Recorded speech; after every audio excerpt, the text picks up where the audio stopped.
Et vous renouvellerez la face de la terre, au nom du Père et du Fils et du Saint-Esprit, ainsi soit-il. Mon très révérend Père, bien chers pères et frères, bien chers fidèles, permettez que je vous reparle du paysan d'Ars. En effet, en cette fête de la Pentecôte, il aidera à mieux comprendre la double mission du Saint-Esprit. Mais permettez aussi que j'y fasse une petite correction à ce que l'on vous dit habituellement. Lorsque ce bon paysan passait des heures devant le tabernacle et qu'un jour Saint curé d'Ars lui demande l'explication, il répondra de fait ceci: « Je laveuse et il m'aveuse ». Simple changement de voyelle, mais qui donne à l'expression locale son véritable sens. Cette expression locale, c'est celle qu'utilisaient les paysans, peut-être plus particulièrement quand ils allaient au marché à bestiaux. Aveuser une vache, c'est la regarder avec attention, dans le détail, et peut-être déjà avec intérêt, dans un but précis, d'entrer en sa possession.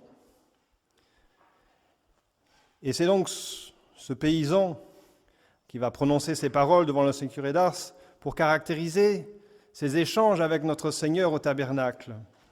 Et par là, il y découvre la mission de la troisième personne de la Sainte Trinité, de l'amour du Père et du Fils.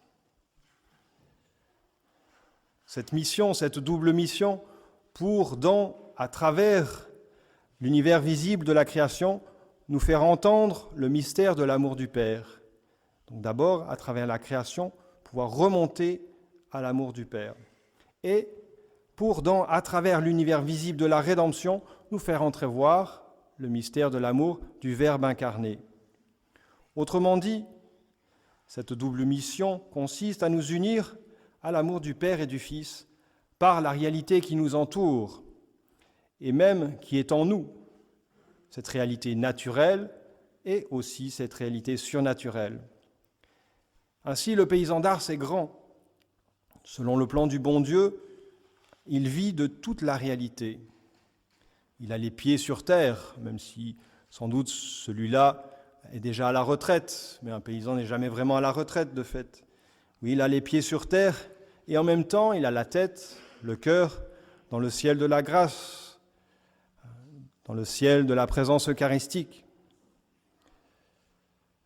Mais nous insisterons peut-être aujourd'hui un peu plus, en ce jour solennel, sur la première partie de cette mission, de ce rôle du Saint-Esprit, qui pourrait être exprimé par deux mots, qui précisément montrent ce qui manque plus que jamais aujourd'hui.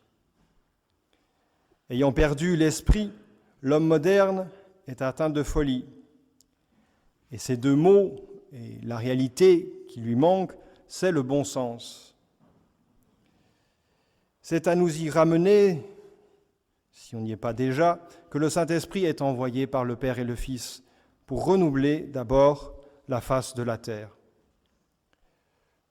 Donnons la situation de notre monde. Certes, le monde, les hommes ont besoin de prière, de se retourner vers le bon Dieu, vers le surnaturel.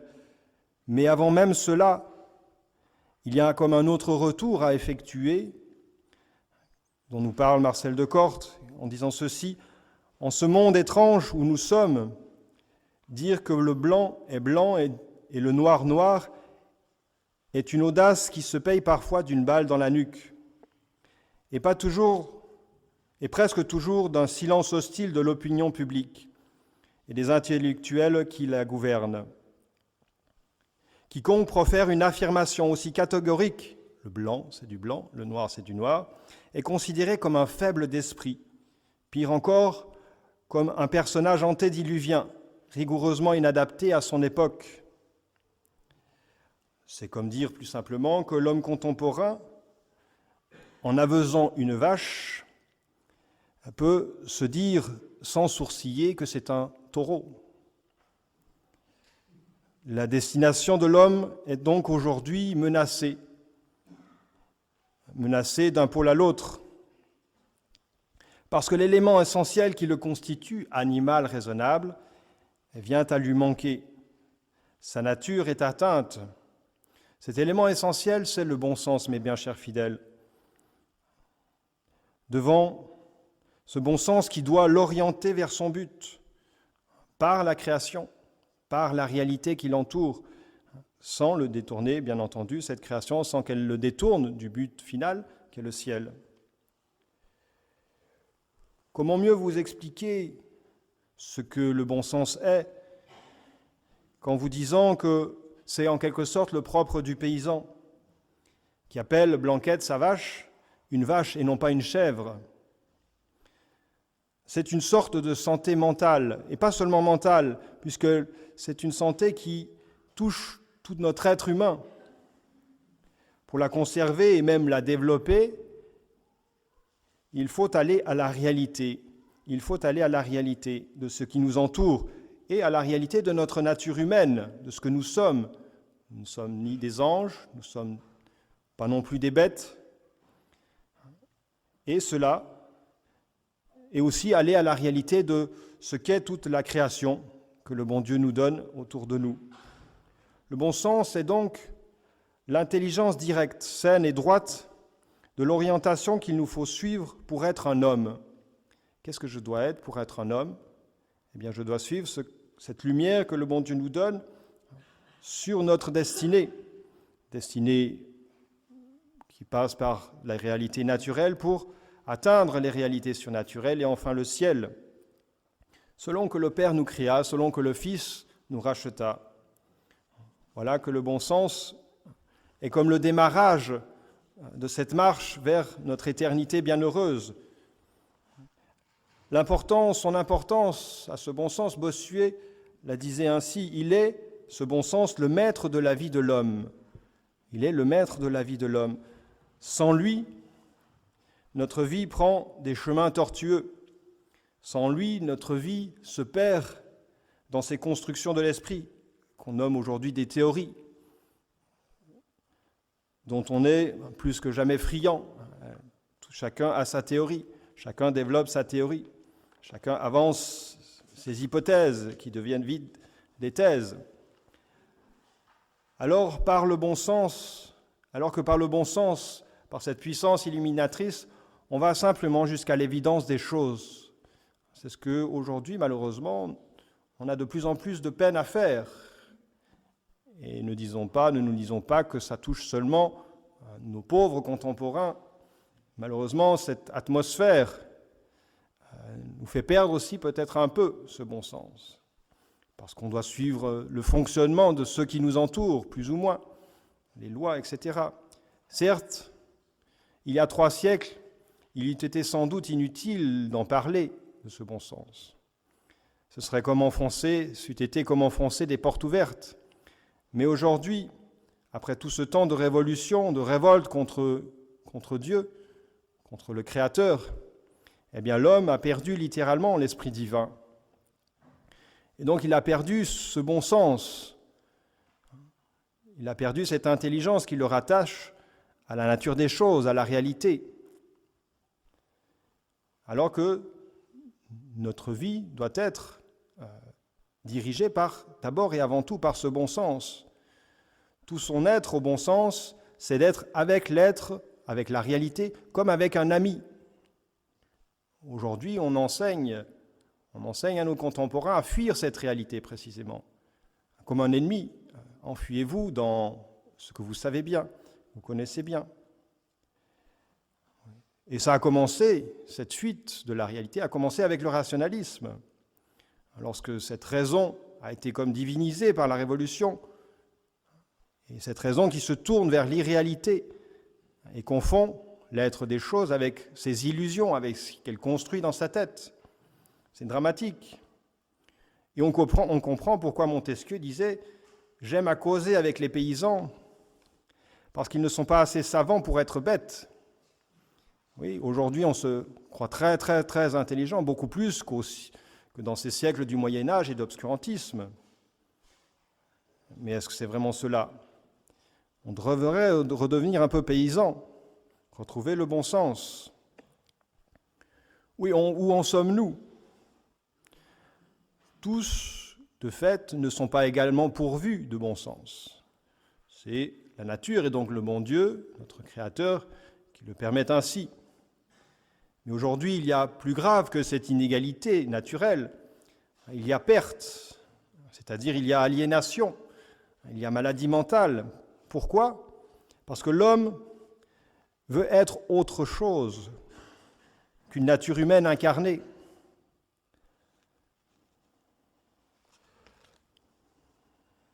Il se prend pour rien moins que le bon Dieu. Vous reconnaissez là la tentation originelle, n'est-ce pas, qui recommence de fait. L'histoire, c'est simplement le recommencement de cette tentation. Et aujourd'hui, la tentation réussit plus que jamais.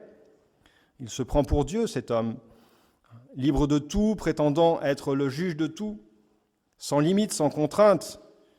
Et il tombe ainsi dans la démesure, comme la grenouille de la fable, n'est-ce pas, les enfants, qui voulaient devenir un bœuf. Eh bien non, ça ne peut pas réussir, elle ne peut qu'éclater. Et le progrès technologique ne fait qu'accentuer cette maladie de l'esprit, cette maladie du bon sens. Parce que plus l'homme domine la nature, pense dominer la nature, plus il risque de perdre le bon sens, parce qu'il a perdu le but de sa vie. Il prend son progrès pour le but de sa vie. Il résume toute sa vie à ses progrès technologiques, à son enrichissement, aux réalités d'ici-bas, alors que ces réalités devaient nous conduire, selon le plan du bon Dieu, à notre éternité. Alors peut-on guérir, mes bien chers fidèles ? Peut-on guérir de cette situation ? Y a-t-il encore espérance ? Bien entendu. Notre espérance est tout en cela, le regard que posait Jésus sur les lys des champs, sur le soleil que le Père Céleste, dans sa miséricorde, fait lever sur les bons et les méchants. Oui, cette solution, elle vient d'en haut. Cette solution est en Dieu. Cette solution nous est envoyée par le bon Dieu. C'est le Saint-Esprit, c'est le bon esprit. C'est l'esprit qui donne le sens véritable à notre vie, à toutes les réalités qui nous entourent, à toutes les réalités dont on est constitué même. Retourner au bon sens, c'est assez simple à dire, c'est retourner à la vie ordinaire, mais c'est peut-être un peu plus difficile à réaliser. Pour accomplir les gestes ordinaires de notre vie, de la vie humaine, il ne faut rien moins que la grâce qui dévale du ciel. Il ne faut rien moins que l'action créatrice du Saint-Esprit. Donnons un exemple pour terminer. On pourrait regarder, bien entendu, notre séraphique Père Saint François, qui est un modèle de réalisme. Il a eu les pieds sur terre et il s'y est attaché, où il a utilisé, plutôt, plus précisément, il a utilisé cette nature, ce qu'il était lui-même, ce qui l'entourait, pour remonter au bon Dieu, pour atteindre son but. Mais donnons l'exemple d'un autre saint, qui est peut-être moins connu sous cet aspect-là, c'est Saint Jean de la Croix.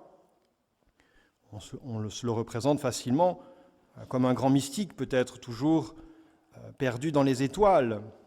Et pourtant, Saint Jean de la Croix part ou décolle en quelque sorte vers les étoiles, les pieds sur terre. Lorsqu'il était prieur du couvent de Los Martires à Grenade, il aimait faire sortir ses frères et les emmener dans la campagne pour que là, disait-il, éclate en louange pour toute la création, louange de Dieu.